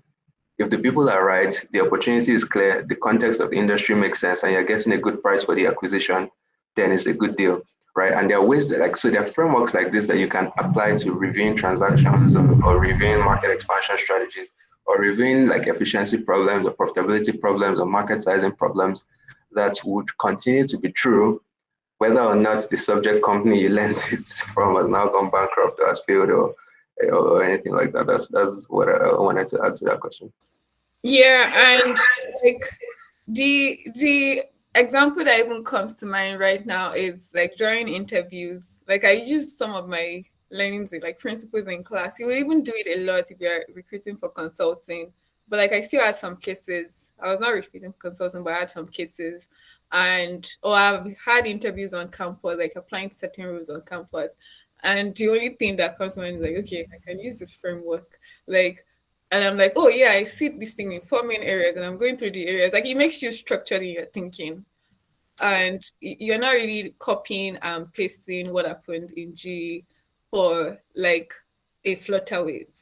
But learning, being in that class on G and learning how they failed and like the various parts you discussed in class would help you like when you have anything that jumps at you, just you have a way of putting your thoughts together. Like I have four main points. I'll touch on the four main areas. If you're not happy, then you can throw me more questions. Maybe you open my eyes to something I did not consider. So, but like there's a starting point. You're not lost from the beginning. There's somewhere for you to like start from based on what you learned in the case discussion, whether the company is dead or not. There's a framework for you to like leverage. That's the point. Oh, that has been so mind blown. And I think it also addresses the last part of the question. But Alamin was asking about general principles that are universal, or maybe that you can have in such a situation where you know that cases are hypothetical, they are old and things like that. So I think the responses have been able to also respond to that question. You can learn from the dead as much as you can learn from. Good point, Ibrahim. Yes. Yes. And it's just, I think it's just the situation that like business environments are dynamic. Like it will always be like that, and Keep yeah, changing. yeah. So the case, the case we also have a case that we are trying to says get people on the platform to solve in our next session, and I was also looking at a company from the past too. So I think this also helps to give a good mindset, prepare our mindset looking at that case, and then like, oh, what am I going to learn from a case that is as old as this or this company that a lot of people have already said, oh, these are the things that led to this company failing or this situation happening with such and such company. So there's no real need in me making a new inquiry into the situation of the company. Do we have any other questions or anyone that wants to make a comment to the discussion, or like the second framework you mentioned? Oh yes. Okay, yeah, the POCD here. Yeah, that second framework relates specifically to cases that revolve around an acquisition. Like, it's a high level framework for deciding whether an acquisition is a good or bad deal. I mean, of course, further analysis will require, but the first one is the people, because so it's called POCD. The P stands for people, right? And it refers to what's the management of this company. Do they actually have the skills to do what I want them to do after the acquisition is done? The second one is the opportunity. What opportunity does the industry provide, and why does this acquisition make sense as a way to capture that opportunity, right? The third one is the context. Like, so what's my personal context? How much money do I have? How will I finance this deal? What's the like, how much debt, how much equity? What are all the different surrounding? Am I going to have to fire half of my staff when I bring up all these new guys? Will I have cost efficiency savings? Will my revenue, will I expand into new markets? What's the general context? And then the fourth thing is the deal. Comes down to what's the valuation of the company. And does this valuation make sense in light of the first three? That's in light of the people, the context, and the opportunity. Does the valuation make sense? That's the deal. So that's in a nutshell, that's the concept. I think Yeah. Yusuf Olayinka has a hand up. Yeah, you can go ahead, Yusuf. Yeah, good evening, everyone. My point of view about the case study method actually is after looking very well at the case study Ms. Titilope shared the link with us, I was like kind of feeling, is it not advised like different should I say different people from the same industry like have to look into the case study, and because what I feel about the case study is like what I'm seeing from my own point of view and the totality of what I could see in that case study would be different from what another person is saying. Like Alamin saw some part of the case study, the growth of the company from where the most of the financing is coming from, most of the revenue, and how they need to also expand. And Ms. Titilope is saying the e-commerce part. And looking at that in the industry, I think the main drivers of efficiency and finding solutions to a particular business, whether one that is still growing or a new business, will be like it has different people bringing different view, the marketing, the finance advisor, and so many other parts. Like what I'm just trying to drive at is like the case study. Is it not advised like each key players should look at this case study before the solution is being driven? Or I'm just curious about that part. Like one person alone cannot see the totality of the case study and bring about the preferred solution. That's just why I think I need to ask. Yeah, I could go first. So you are right. Like one person cannot address all the questions, or there'll be multiple perspectives, as you rightly said. And like to just bring this into a typical project that would have worked on together. Yinka, like if you're on a business plan project, for example, in PwC, like you do so many analysis and then you start like so at the point when we're doing the analysis, I was still an analyst and Yinka was like a step ahead of me. So you'll be doing multiple analysis, you're just populating slides. I'd say now it makes sense why we did some of the analysis because at some point I'm like, what's the point of like you're doing evaluation? Can we just punch the numbers and give them like why are we building all of this context? And most of those analyses were even finance based. I'll say now, damn, even in business come, like we should do more analysis, like look at multiple parts of the business before saying, oh, go ahead with the deal or don't go ahead with the deal. And that's why you have that part after building a deck on in real life, like after looking at the market, competitive landscape, macros, what is US China trade issues going to have and like what's the impact on your own business in Nigeria, right? And then you move to like SWOT, you move to whatever analysis you need to do in that business plan or business valuation. And then you get to a point where you say, okay, this is the recommendation. Most consultants, they will not tell you go A or B. They'll just give you like 4 options and they'll give you this will be the likely results or potential results from going that way. Then it's left to you to choose your battle. So, and that's what happens in cases, and like it's essentially this, it mirrors real life. You would have various considerations, and at the end of the day, as a business leader, you have to identify why you are in business. What's the purpose? So what are your objectives? So the option that like helps you to achieve your objective, like to actually fulfill that your mission, will probably be the one that you would go for. So if people, as an example, is not like priority, like you don't care about your staff, like they are the last buckets in your Like Amazon.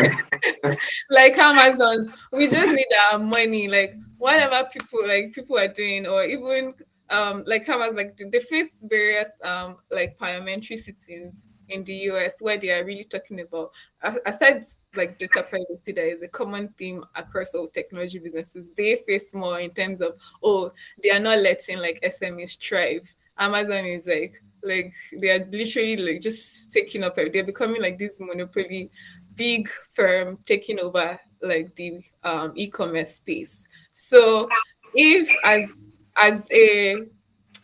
a manager in Amazon, your objective is like make more money, onboard more like vendors. You don't care about whatever anybody is thinking. You go that path and your mission, your objective is achieved. Profits made, everybody in the company that believes in the company is happy.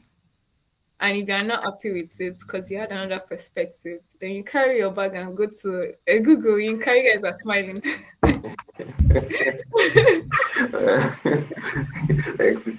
think to Yusuf's question, the only thing I'll add is that in the like from this Lucky Air case we all read, right? If each of us was the CEO of Lucky Air, what will I do in that case? From everything I've learned at business school and before then, for me as CEO, my core goal is to identify who are the key players, right? So I want the head of, I don't know, transformation or digital expansion in the room.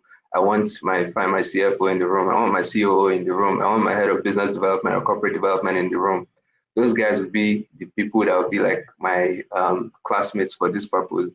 And we're all going to debate our ideas and bounce off each other. And the ball still drops in my court after everybody has made and defended their position. And then I'll decide on what strategy, what the way forward is based on what all these different people have brought to the table.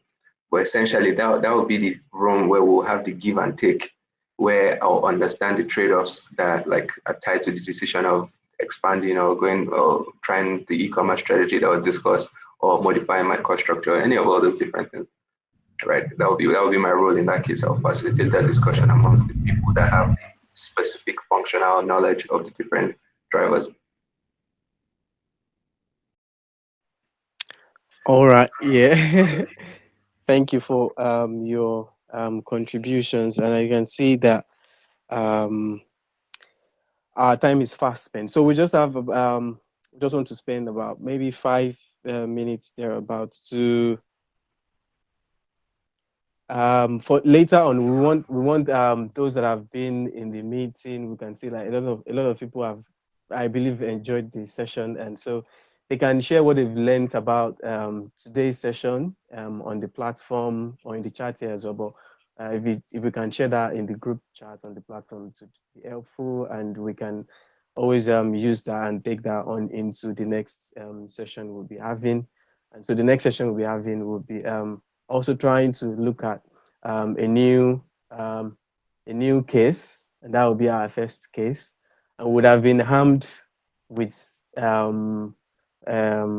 lots of brainstorming ideas and ways to like physically think about that off the discussions and the wealth of knowledge that we've had from our facilitators today. We appreciate your time, your contributions, everything, like your energy as well, and your experience, everything. We appreciate your time. So I'll just call on Ibrahim to maybe say one or two things before we then hand over again to our grand mentor.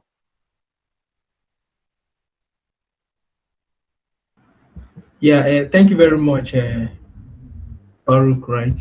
So I think for those of us on NGM platform, so it would be good for like 1 or 2 minutes to spare our time to share some of the experiences that we've learned on this session, so that those people that didn't join the session can also get 1 or 2 things to pick from it, right? So let's encourage them. Let's encourage people to share on the platform so that it will bring more people on board, so that they can learn, they can develop their capacity. In fact, the prophet also said that some people will be forced, some people will be dragged to enter Jannah, right? So some people might not be interested in learning. You just have to force them to develop that capacity. You understand? So let's share those vital things we've learned from this. I was about to say, by Ibrahim, that some people are now considering business school. Exactly. Out of today's discussion. Exactly. And I had to hold myself back as well, because obviously, like because ours was doing an MSc program, so it's not MBA. At times it was frustrating to see that, because the number of people in the class have not had number of years of experience, they couldn't really like use the opportunity to like really make the learning much more enjoyable. It was always painful that, come on, people, like this is case study, try to, but so yeah, it is we would really appreciate if we share those what we've learned, and just keep the discussion going on the group. And I think from there we can hand over back to our grand mentor, Alhaji Nasir Giwa.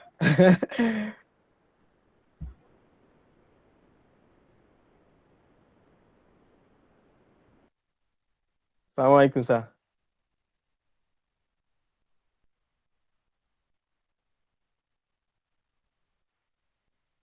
Is Alhaji still on the call?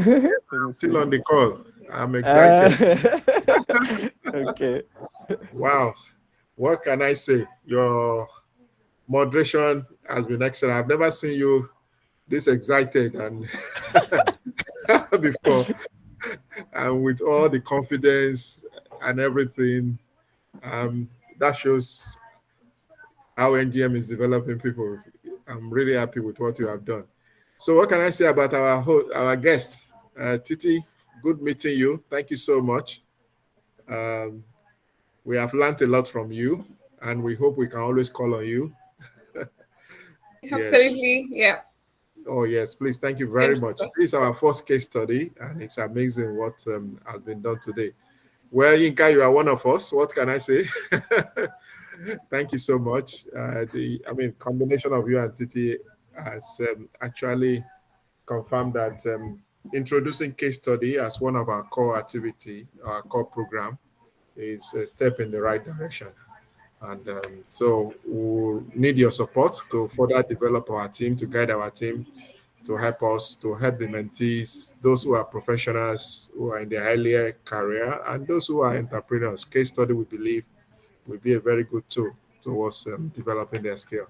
And I think we've been blessed with a very good team lead, Ibrahim Lasisi. Ibrahim, well done and congratulations for this first and successful session. Yeah, so I thank everyone that have attended. I believe you must have gained a lot. So may Allah bless it for us. It's not easy attending a program like this in Ramadan. But I must say to Titi and Yinka that we didn't even know we are fasting, in the sense that we are so the type of the way you handle the session makes it so easy that there is no weakness at all from the fasting. So thank you so much. May Allah take this as an act of ibadah from us as well. Jazakumullah.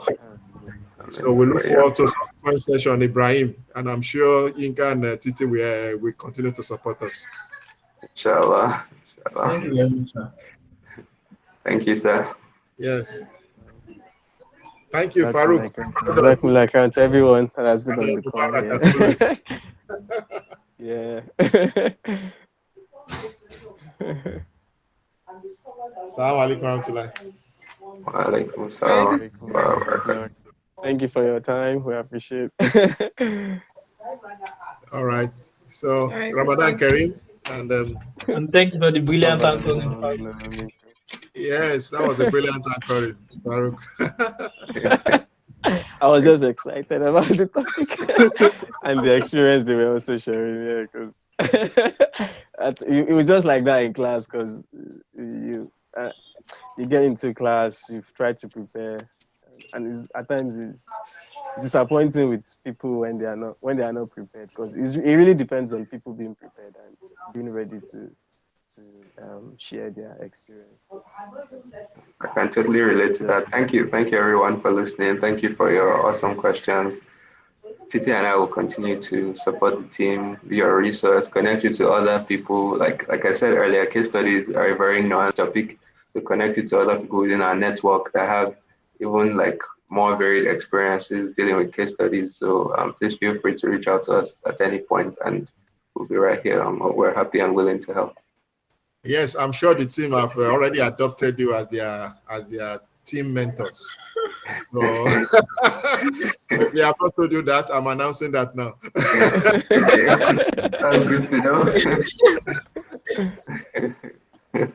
All right. Thank you, everyone. Thank you. All right. Thank you, everyone. Yeah. Have a great weekend. Yeah. Inshallah.